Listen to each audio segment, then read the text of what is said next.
Hello, everyone. I'm Lisa Ling, executive producer and host of This Is Life on CNN. And I have been so eager to have this conversation, this really important conversation about homelessness.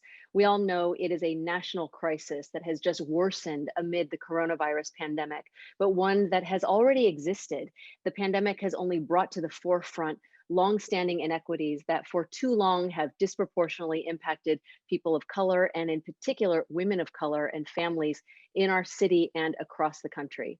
In New York City alone, the pandemic has caused housing insecurity to escalate, with many families and single adults facing the potential of eviction as overdue rent bills have piled up.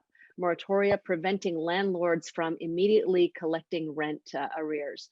And as the pandemic has lessened its grip and New York City continues to relax restrictions and reopen, those bills are coming due. And in a city that has long struggled to create significant dents in homelessness, the questions then surface again and again. How do you erase longstanding inequities, and how do you keep people in their homes? I am joined today by Áine Duggan, CEO of the Partnership for the Homeless, a nonprofit that has been on the forefront for nearly 2 decades in addressing issues of homelessness. And during the pandemic, stepped up to prevent more than 1,000 people from losing their homes. But once the pandemic ends, the crisis of homelessness isn't going away. So Áine, thank you so much for joining me today. I want to start off by asking you to just explain what the Partnership for the Homeless is. Tell us what its goal is and how the organization is planning to accomplish those goals. Well, first, thank you for the conversation, Lisa. It's really nice to have this kind of time to sort of explain what's happening with homelessness in the city and in the country, and go beyond the usual soundbite. And today, most of our work is on prevention. It's about preventing people from experiencing homelessness sort of in the first place. And the vast majority of people that we work with are families. I think really what's at the core of and what drives the work for us is something very simple. We believe homelessness is solvable. And ironically enough, that's a fairly unique belief in today's America, because I think what's happened is homelessness has been with us so long that we sort of think as a society that it's intractable, that we'll always have some degree of homelessness. And I think for us as an organization, we believe that in order to solve it, you have to believe that it's solvable. And there's sort of 4 ways that we come at the prevention piece. One is sort of very basic. It's at the core of the work, making sure that people have access to financial assistance if they're in rent arrears. We do mediation with landlords to help families be able to navigate if they're in arrears and stay in their homes. And then also making sure they have access to legal assistance if they need it. The second way is working on stabilizing individuals and families through mental health services and emotional well-being services and other health supports. And then the third way is making sure that we can break the intergenerational cycle of homelessness by focusing on children and education. And then the fourth way, well, I would say that this conversation gets at the heart of it. It's really about changing the public narrative. And what we mean by that is engaging the public so that they can begin to see what homelessness is all about, sort of walking them, if you will, around the corner to look in at the problem from a different angle so that they can see the full scope of what homelessness is in the city and across the country. We know, Áine, that homelessness is a national problem, but for the purposes of this, we want to hone in on New York City. So can you talk about what the face of homelessness is in New York City? I think one of the things that makes New York unique is that it has a legal right to shelter. And so, if you are experiencing homelessness in New York, you do have the right to request shelter from the city. And one of the sort of, I suppose, aspects of that is that there's no dispute about the statistics in New York. So, the statistics that we use on a regular basis come from the New York City Department of Homeless Services. And it gives us real insight into the problem, So, when I say the word homeless, I'd imagine for the vast majority of people, the image that has already popped into their head is likely to be the last image they saw when they were watching a clip on the news, or maybe the last person that they walked by on the street, or maybe that they stopped and said hello to. And in reality, that image represents less than 10% of the population of people experiencing homelessness in New York, because the vast majority of people, upwards of 90%, are in the shelter system. Now, the shelter system is sort of divided in two parts. There are shelters for single adults, and then there are shelters for families. Well, families make up the vast majority of people in shelters. In fact, more than 2/3 of people in the shelter system are in the family shelter system. And then when you look at those numbers, you see that more than 90% of the families are headed up by women. The head of household is a woman. And so it's mostly women with children in the shelter system. But you can narrow in more than that, because the vast majority of the people in the shelter system, upwards of 95%, identify as people of color. So what does that tell us? It tells us that the vast majority of people experiencing homelessness are women of color with children.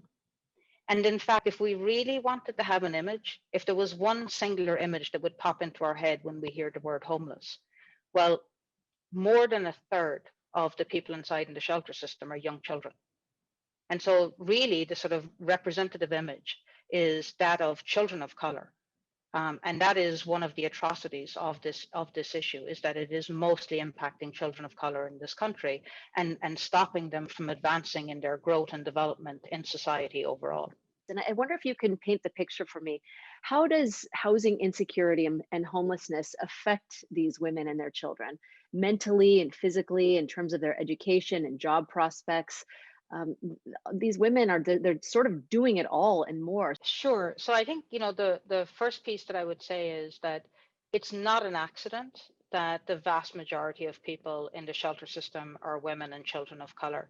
I think what we can safely say is that homelessness is a manifestation of the racism that is so embedded in so many of our societal systems. And we can certainly see it in housing policy all the way back to slavery. And it has been well documented by many academics in this country. And the other pieces that we can see it in terms of equal pay, access to education, access to good paying jobs, and so on. And so the other piece that we're seeing is that homelessness is also the manifestation of intersectionality. It's both racism and sexism coming to play, which is why it's mostly households headed by women of color. And so, in order for us to fully address homelessness and solve it, we have to understand those systems, right? We have to understand and begin to dismantle what's happening in terms of racism and sexism in the country. But in terms of the impact, for the families, you are talking about women who are essentially doing everything that the rest of us are doing, right? They're grappling with all of the challenges that the rest of us are grappling with in terms of, going to work, trying to get their kids to school, trying to keep food on the table, making sure that children have clothing, recreational activities, and so on. But many of them are doing it without the safety of a roof over their heads. They're doing it without the sanctity of home. And so for those individuals, I think that there's the extra stress in terms of the keeping the normal aspects of life flowing, and taking care of their children. And they don't have, I suppose, what we all take for granted, which is at the end of a stressful day, you can come home, close the door, sort of, lock the world out, gather yourself back together so that you can get up again and do it all over again the next day. And you have to imagine what must the experience of stress be like if you do not have that, if you do not have the ability to come home at night and feel safe, right? And for many other women that we are working with, it's about they have home tonight, but they don't know if they'll have it tomorrow. They don't know if they're going to be able to keep their children safe tomorrow or next week. And I suppose the thing to think about is, especially now in the sort of the height of the pandemic and the economic fallout of the pandemic, as people begin to look for new work, right? People who have lost their jobs, and the idea is they have to get back on their feet, look for new work. Imagine trying to do that if you don't know if you're going to have a roof over your head tomorrow. Like, we're asking the impossible of these families, that they're supposed to be able to take care of all of the other elements of life without having the safety of home first. And I think we're putting an impossible task before them. We're certainly making it too hard, much harder than it should be. It's such a disheartening image to think about the stressors that women are already carrying, the weight that they're lifting on their shoulders, and to not have a place at the end of the day when that is even a stress, figuring out where they're going to sleep and where they're going to be able to find shelter on top of everything is just it's just an image and a reality that is just so difficult to bear. And I wonder, Anya, if you can talk about, one of the reasons why the Partnership for the Homeless is highlighting the plight of women and their families, children in particular, is because homelessness can become a cycle. Can you talk about that? So it's really where we focus on the intergenerational aspect of homelessness, right? So what we know from city statistics coming from the Department of Education, as well as the New York City Department of Homeless Services, is that children who go into shelter, who experience living in shelter for any period of time, are less likely to complete schooling. So less than 50% of children who experience shelter will graduate high school. Now, what that means is they are then on a fast track to experiencing the kind of poverty as adults that could land them and their children back into the shelter system. And we see it. I've been doing this work, sadly, long enough to have met families where the adults in the families now were children in the system when I was first doing this work. And so, I've seen where this intergenerational piece comes to play in reality. It's not just a theory, And again, there's a very simple solve for this. It's about keeping children in school so that they have a chance of getting sort of up the next rung on the ladder. And the best way to keep them in school is to keep them in housing. I think the hope in this, and certainly the optimism, is that while the problem is devastating, the solutions are actually quite simple. And it's not a matter of trying to work out the solutions. It's just a matter of having the resources and the political will to underpin those solutions. And Anya, can you elaborate a bit more on some of the ways that the Partnership for the Homeless is trying to provide resources and assist women and families to break that cycle or to prevent them from even becoming homeless to begin with? So in some ways, the services are very simple, right? But essentially, it comes down to we provide financial assistance, which is supported by some public dollars and some private dollars from private individuals, corporations, and foundations.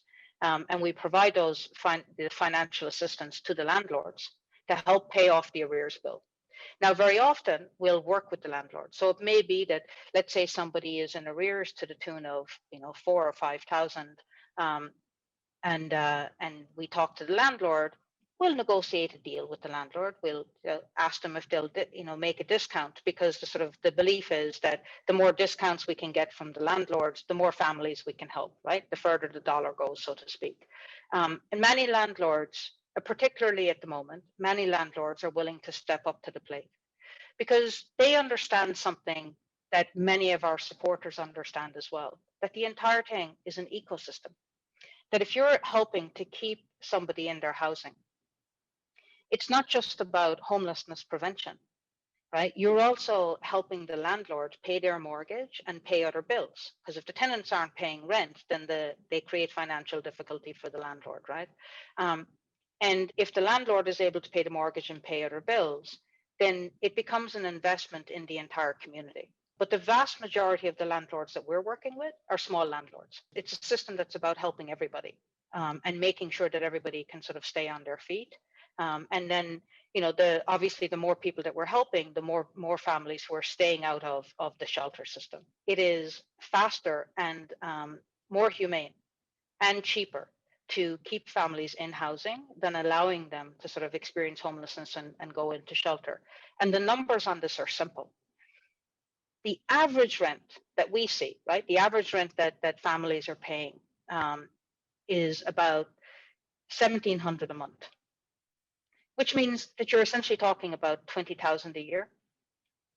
If that same family ends up going into the shelter system in New York, it costs the city and the state approximately 68,000 a year to keep them in shelter.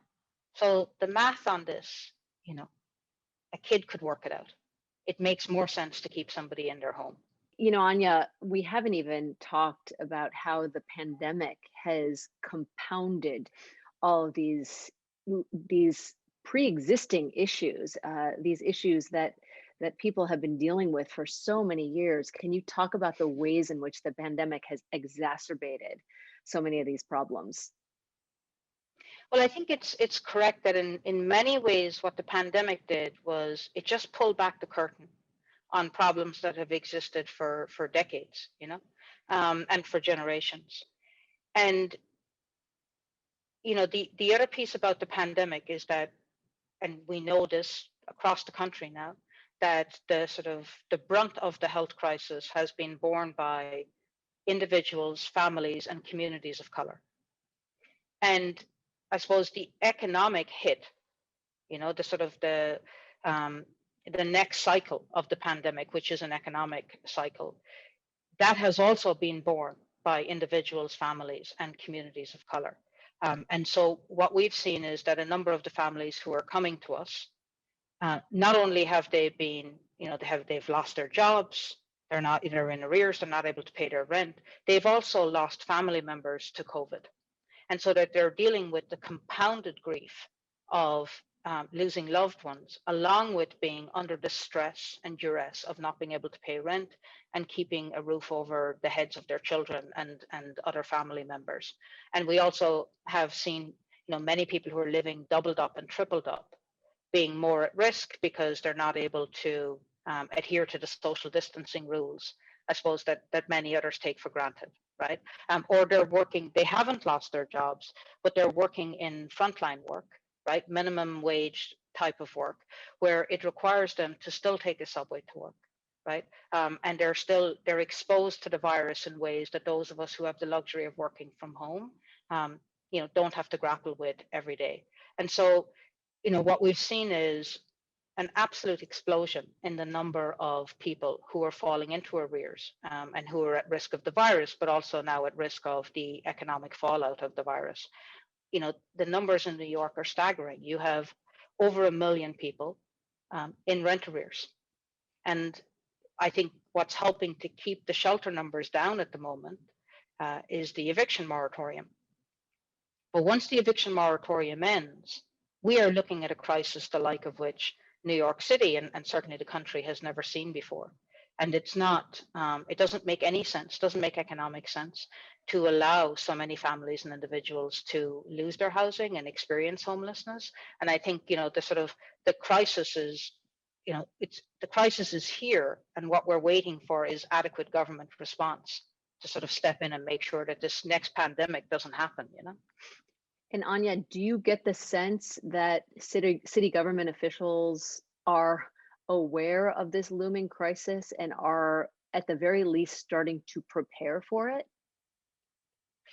I think what we've seen is there is a response, but it's not an adequate response. So if we look at what has happened at the federal government level, in the latest relief package, there's 25 billion for rental assistance for the nation. And that seems like a lot of money, except for the fact that the estimated need, and it's a conservative estimated need, is 100 billion. And so what we're essentially saying is that the federal relief package will only be able to help 1 in 4 of the households who need financial assistance with rent arrears. And I think one thing that we've all seen in this pandemic is that government can do things that, well, we didn't really believe that they could do before, right? They can make decisions and they can pass legislation at a faster rate than we would have believed possible before the pandemic. And so it is incumbent on the federal government to step in to solve this crisis. The state governments, the municipalities, there's but so much that they can do without federal assistance. So without more federal assistance kicking in, we will see a homelessness level in crisis that the country doesn't, has never experienced and won't know how to resolve. This is it's such a concerning and impending crisis, and it's disconcerting because that 25 billion is a historic number already, but it just scratches the surface of what is needed. So how then is the partnership adapting its programming and services amid COVID? We have zeroed in on providing financial assistance, in a remote capacity, and sort of increasing capacity to meet those numbers. I think one of the things that we've seen, the numbers are staggering. It's a very grim picture, on the one hand. And on the other hand, I have never seen so many people step up to the plate so quickly in terms of private individuals, corporations, foundations. The level of generosity, I think, is it feeds my optimism that this is a country of individuals and institutions who do want to see homelessness solved and who do want to see homelessness prevented. And I'm talking about the level of donor who's coming in at $10 a month, all the way up to the level of donor at $100,000. The number of people who, when they got their stimulus check, turned around and took a percentage of it and donated it to organizations like ourselves, as well as other organizations in the city, to make sure that another family could pay their rent, was absolutely staggering. And I think it's that level of private generosity that will, also help us navigate this problem. But in some ways, I suppose what we're saying is now the government needs to step in and match what private individuals are doing. The sort of level of care and attention that's coming from private individuals, we need to see that reflected by the leaders who represent those private individuals, so that we can make sure that we prevent this problem from getting worse. And Áine, tell us about the new needs that have emerged during COVID. So you're seeing people experiencing housing insecurity that would never have experienced it before, right? So many individuals who would have considered themselves having sort of I suppose a middle class existence, and suddenly they're not able to keep up with rent payments. And for them, for those families, it has been absolutely sort of staggering, right? They just don't know how to navigate any of the systems. And the other thing that we're seeing is the number of undocumented households who are not receiving any assistance at all, and in real sort of I suppose crisis in terms of being on the brink of losing everything and losing their homes, because they are not eligible for any of the stimulus monies or government assistance that has actually been made available by the federal government. And so the only assistance that they're able to get is from private organizations like ourselves, in terms of making sure that they can pay their rent, in terms of making sure that they can put food on the table. And I think we've seen the strain, not just in terms of housing, but also in terms of food banks and soup kitchens and food pantries across the country, where the lines of people have just gotten longer and longer. And so those lines, in many ways, you see them, in terms of food lines, but those lines are exactly the same in terms of people needing rental assistance. People who would never have thought it possible that they would suddenly be in need are certainly calling the organization. I would be remiss if I didn't ask you about mental health. You mentioned that so many who are finding themselves homeless are grieving because they've lost people to COVID. I'm sure experiencing pretty severe levels of trauma. What role does mental illness or mental health in general play in the homeless community and people becoming homeless? Again, we recognize that it's a housing first approach, and that it's the first thing is making sure that people have a roof over their heads.